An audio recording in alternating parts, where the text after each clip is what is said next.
Assalamualaikum warahmatullahi wabarakatuh.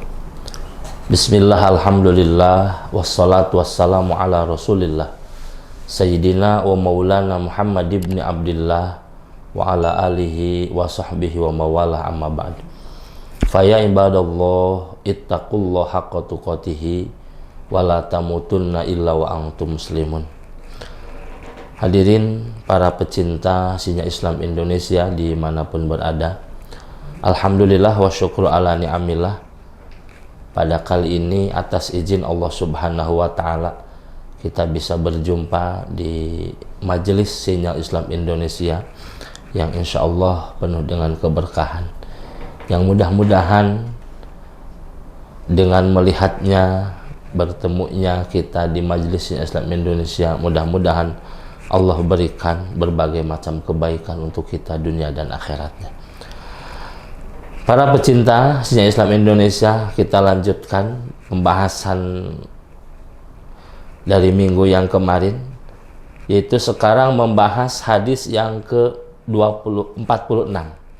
Al-hadis as-sadi wal arba'un, hadis yang ke-46. Qala Ibnul Humam, rawa Ibnu Majah an Sa'id ibn Musayyib an Bilal annahu ata an-nabiyya sallallahu alaihi wasallam yu'dzanu bi sholatil fajri faqila lahu huwa naimun faqala as-sholat khairum minan naum marratain faqarat fi ta'dzinil fajri qala wa Ibnul Musayyab lam yudrik bilalan wa hujjatun indana ba'da adalati ruwat wa shiqqatihim al anhu qad ruwiya fi hadisi Abi Mahdzurah qultu qala al-Hafidz Ibnu Hajar akhraj Ibnu Majah wa rijalun sahih lakin ikhtulifa fi al-Zuhri fi sanadihi wa Sa'id lam yusma' min Bilal wa qad akhrajahu Ahmad ibn Ahmad min wajhin akhar an Ibnu Musayyib mursalan intaha. Bab yang ke-46 ini akan membahas tentang sholat adzan subuh. Adzan subuh itu ada dua hal, ya. Ada adzan qabla subuh, biasa dikumandangkan jam 3 untuk membangunkan orang yang tidur supaya bisa melaksanakan sholat tahajud. Ada adzan pemberitahuan bahwa ini sudah masuk waktu subuh, itu adzan fajar. Bisa dikatakan adzan pertama dan adzan kedua. Adzan pertama mah fajar kizib, adzan yang kedua mah fajar sodik. Nah, seperti itu. Nah, adzan ata'an nabiyya bi'adzinu bi sholatil fajri faqilahu wa naimun faqala as-sholatu khairum minan naum. Maka untuk adzan yang pertama, ya, untuk membangunkan orang. Nih, jadi fungsi adzan pertama yang dikumandangkan jam 3 biasanya kalau di kita itu adalah untuk membangunkan orang yang sedang terlelap dalam nikmatnya tidur. Untuk membangunkan orang yang sedang terlelap dalam nikmatnya tidur. Maka adzannya harus beda dengan adzan memberitahu sudah datang waktu subuh. Bagaimana beda? Nah, pembedanya di adzan awal untuk membangunkan orang dalam tidur itu harus pakai as-sholatu khairum minan naum. Nah, gitu. Ya, jadi untuk adzan awal jam 3 setelah hayya 'alas shalah, hayya 'alas shalah, hayya 'alal falah, hayya 'alal falah. Nah, baru as-sholatu khairum minan naum. As-salatu khairum minan naum. Nah, Allahu akbar, la ilaha illallah. Seperti itu. Kenapa? Karena adzan itu fungsinya untuk membangunkan orang dalam nyenyaknya tidur. Sehingga as-salat. Salat itu lebih baik daripada tidur. Kenapa salat lebih baik daripada tidur? Ya jelas atuh. Justru sebaliknya, nikmat tidur daripada salat. Nafsu kita pada rohatun min rihil jannah atau nikmatun min nikmatil jannah, nikmat surga lebih baik daripada nikmatnya tidur. Tidur tuh nikmat luar biasa, apalagi jam segitu, paling nikmat. Malamnya tidur agak malam, bangunin jam 3 pasti susah karena sedang nikmatnya tidur. Nah, nikmatnya tidur itu lebih baik daripada nikmatnya rahmat Allah Subhanahu wa ta'ala. Karena jam sulusul lail itu Allah menurunkan malaikat rahmat ke muka bumi. Untuk apa? Untuk melihat siapa yang pada waktu itu sedang berdoa, siapa yang pada waktu sedang berzikir, siapa yang pada waktu sedang melaksanakan sholat. Alangkah indahnya ketika kita sholat, Allahu Akbar, beres sholat kita doa, munajat sama Allah, minta. Malaikat rahmat pas turun, maka malaikat rahmat akan mendengarkan bisikan hati kita. Malaikat rahmat akan mendengarkan doa yang keluar dari lisan kita dengar. Bis dengar langsung malaikat rahmat naik melaporkan kepada Allah Subhanahu wa ta'ala. Masya Allah. Maka Allah ceritakan, Allah bertanya pada malaikat rahmat, padahal Allah Maha tahu. Hai malaikat, apa yang dia inginkan? Dia ingin surga ya Allah. Apakah mereka sudah tahu apa nikmatnya surga? Bagaimana nikmatnya surga? Belum. Kenapa minta surga? Ya karena katanya surga nikmat. Padahal mereka belum tahu. Bagaimana kalau mereka sudah tahu nikmatnya surga? Pasti mintanya lebih daripada itu. Terus apa lagi? Mereka minta dijauhkan dari neraka. Apa mereka tahu bagaimana pedihnya adab neraka? Tidak ya Allah. Bagaimana kalau mereka tahu? Pasti mintanya akan lebih daripada itu. Sekarang kalau kita minta surga, perasaan biasa. Allahumma inna nas'aluka jannah wa na'udzubika min adzabin nar. Biasa gitu kan. Tapi ketika kita minta hajat dunia, ya Allah, ya Rahman, ya Rahim, berikan kami keluasan rezeki sebagainya. Jauhkan kami dari sifat-sifat fakir, berikan kami dari kekurangan rezeki, ya Allah. Jauhkan kami dari kekurangan rezeki. Kalau minta untuk kesenangan dunia, begitu kuat luar biasa.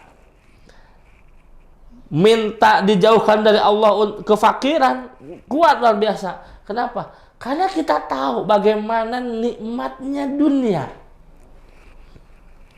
Dan kita tahu bagaimana pahit pedihnya kefakiran.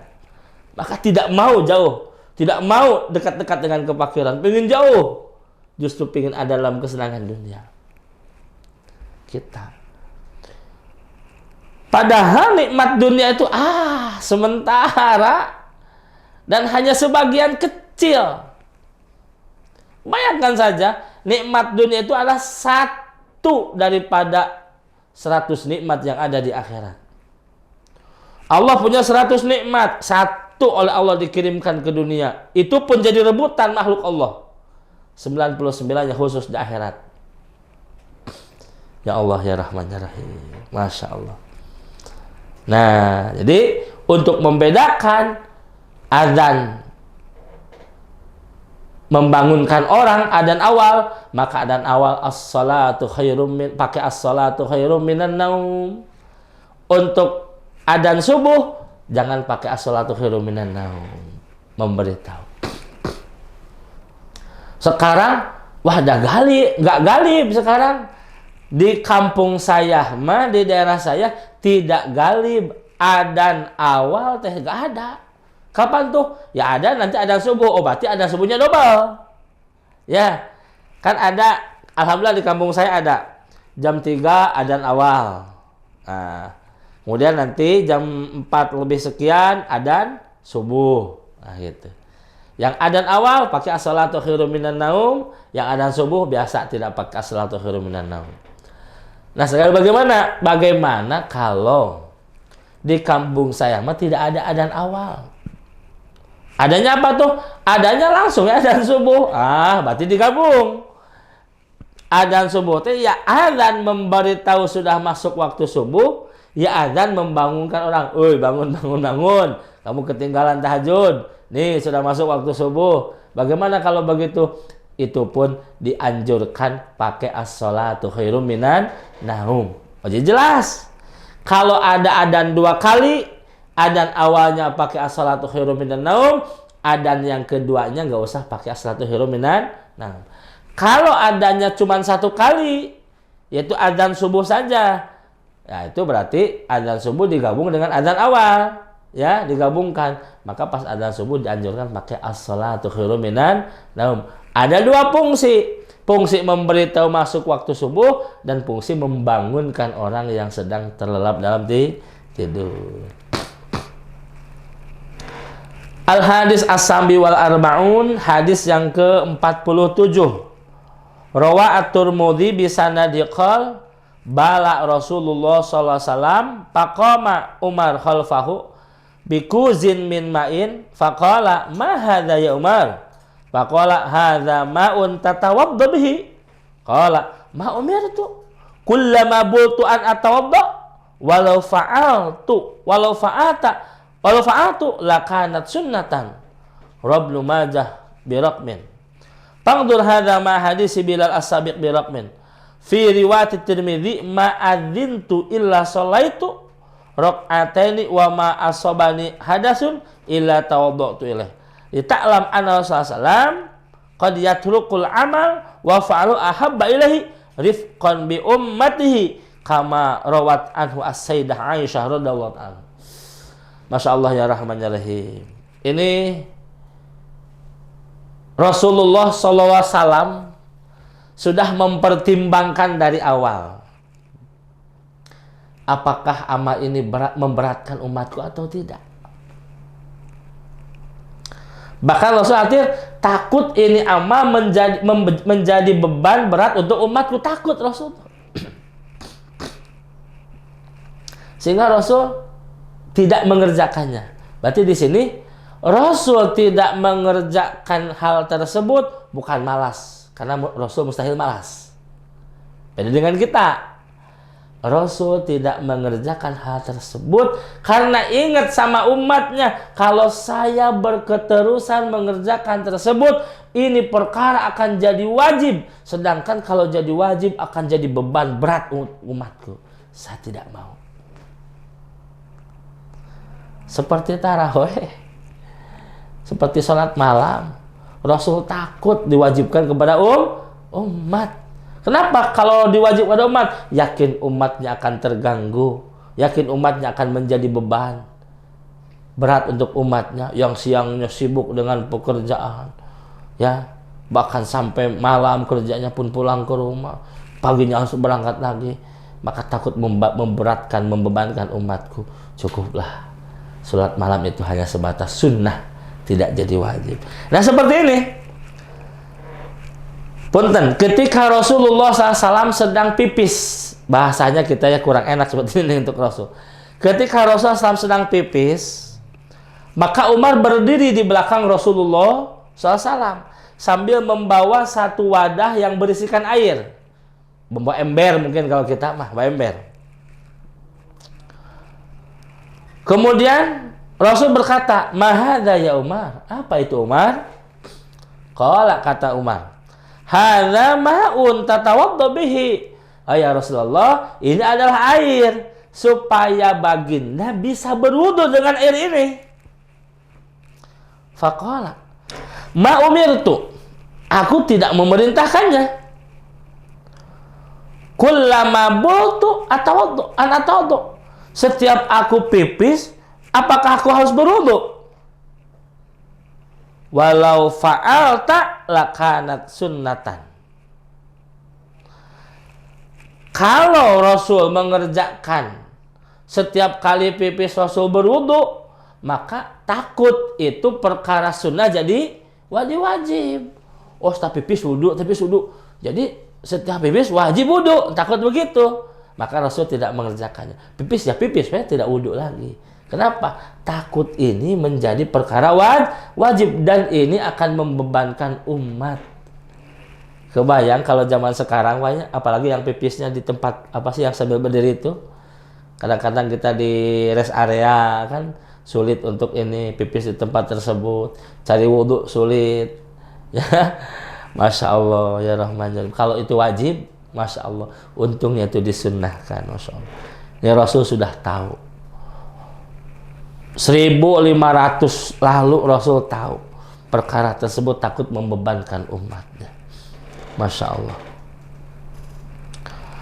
Warwah Ibnu Majah biraqmi 327 pandur hadza hadis bila sabik biraqmi 1 fi riwayat Tirmidzi ma'adzintu illa shallaitu raq'ataini wa ma asobani had illa taub. Aku tidak memberikan izin kecuali aku sholat 2 rakaat wa ma asobani hadasun illa taub. Tidaklah tidaklah aku punya hadas illa tawaddu kecuali aku wudu. Rasul senantiasa luzumul wudu. Rasul senantiasa punya wudu. Hadas berwudu kembali. Hadas berwudu kembali. Apakah luzumul wudu itu senantiasa Rasul kerjakan? Tidak. Sewaktu-waktu Rasul pernah tidak mengerjakan. Rasul hadas, Rasul tidak berwudu. Kenapa? Karena ini takut perkara tersebut jadi diwajibkan oleh Allah sehingga jadi beban berat untuk umat. Maka Rasul tidak. Biarkan itu jadi perkara sunnah. Kalau jadi perkara sunnah kan takhayyur, pilihan. Yang mau ngikutin, yuk luzumul wudu.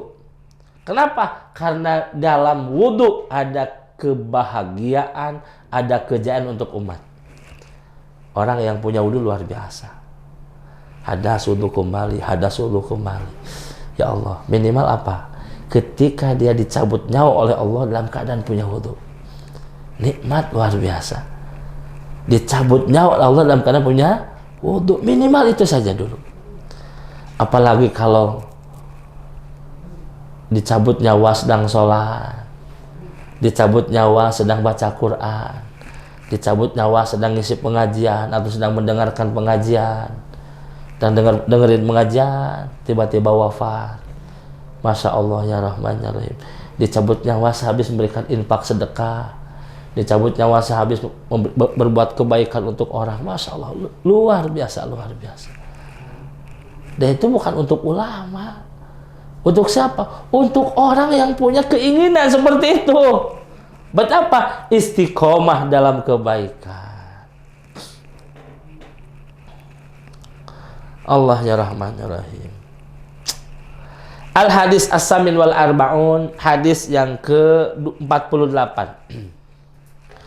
An Abdullah bin Umar anna rajulan qala dzata yaumin wa dakhala fis salat alhamdulillahi mil'us sama wa sabbaha wa da'a faqala Rasul sallam man qailuhunna faqala ana faqala an-nabi laqad ra'aitul malaikata laqad ra'aitu al malaikata talqai bihi ba'daha ba'dan rawahu Ahmad wal Bazzar wa fi Atha bin Sa'ib wa thiqatun wa qalih talata. Dari hadis yang ke-48 dari Abdullah bin Umar, bahwasanya ada seorang laki-laki pada suatu hari dia masuk ke masjid. Ya, masuk ke masjid, dakhala wa dakhala fi salat. Alhamdulillahi mil'us sama. Segala puji bagi Allah, mil'us sama, seluas langitan. Sepenuh langitan mil'us sama itu, seluas langitan. Segala puji milik Allah, seluas langitan. Kemudian wasabbaha, dia bertasbih. Wada'a, dia berdoa. Faqala Rasul salam, man qailuhunna, kata Rasul, siapa tadi yang mengatakan alhamdulillahi mil'us sama? Kemudian dia bertasbih dan berdoa. Seseorang berdiri, ana ya Rasulullah. Faqala Nabi, kata Rasul, laqad ra'aitul malaikat.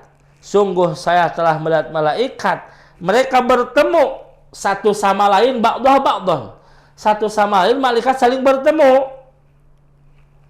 Rawahu Ahmad wal Bazzar. Fafi Alpa bisaib. Ini apa? Ini luar biasanya ketika kita masuk masjid, ya. Kemudian kita baca alhamdulillah mil'us sama, baca tasbih, baca doa. Al-hadis at-tasi wal arba'un. Hadis yang ke-49. An Abdullah bin Abi Aufa. Qala ja'a rajulun wa nahnu fis-shaf khalfan Nabi sallallahu alaihi wasallam padahal fis-shaf faqala Allahu akbar kabira wa subhanallahi bukratan wa asila. Qala farafa'al muslimun ru'usahum wastankaru ar-rajul wa qalu manil ladzi rafa'a sawtahu fawqa sawti Rasulullah falaman sarafa Rasulullah wa qala man hadzal 'ali as-saut faqala huwa dha ya Rasulullah faqala wallah laqad ra'aitu kalamaka yas'udu bis sama hatta futil babun padahal fi rotobroni. Masyaallah, ajib. Ini hadis yang ke-49 dari Abdullah bin Abi Aufa. Datanglah seorang laki-laki masuk masjid, wa nahnu fis shaf, dan kami sedang ada dalam shaf salat berjejer. Khalfan Nabi salam, di belakang Rasulullah salam. Padahal lapis shaf, masuk dia di shaf, nyeret masuk shaf. Faqala, kata beliau, Allahu akbar, takbiratul ihram. Allahu akbar, Allahu akbar kabira, alhamdulillah katsira, subhanallahi bukratan wa asila. Baca doa iftitah nih. Jadi jangan wah ini bid'ah nih. Enggak ada. Sunnahnya baca ini ada nih. Jadi seorang laki masuk, kemudian dia di shaf, ya, takbiratul ihram, Allahu akbar, Allahu akbar kabira, alhamdulillah katsira, subhanallah bukratan wa asila. Baca doa iftitah sebelum baca Fatihah. Dan suaranya keras. Kemudian orang-orang muslim, orang-orang muslim saling jarengke. Siapa tadi? Mungkin siapa tadi? Keras-keras teuing baca takbir sama baca doa iftitahnya. Siapa tadinya? Wastankaru ar-rajula. Oh, si eta. Kesal dah. Salat nih gitu-gitu teuing. Nah, kalau bahasa kita mah. Nah, wastankaru ar-rajula. Wa qalu. Kemudian mereka berkata, "Manil ladzi rafa'a sautah?" Siapa yang mengeraskan suara di atas kerasnya suara Rasulullah? Siapa yang mengeraskan suara melebihi kerasnya suara Rasulullah SAW? Palaman soropa, ketika Rasul beres sholat, kemudian Rasul berpaling, menghadap ke para sahabat. Man hadal ali as-saut? Siapa tadi yang mengeraskan suara?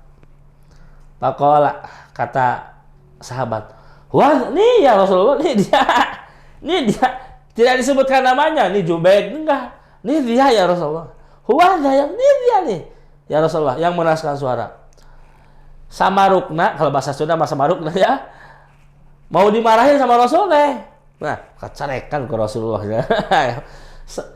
Kiranya bakal dimarah sama Rasulullah. Rasul mengatakan, wallahi laqad ra'aitu kalamaka yas'udu fis sama hatta putiha lahu babun pada holapi. Demi Allah, saya melihat perkataanmu naik ke langit sehingga mampu membukakan pintu langit dan masuk ke dalamnya. Ajib ya Allah ya Rahman.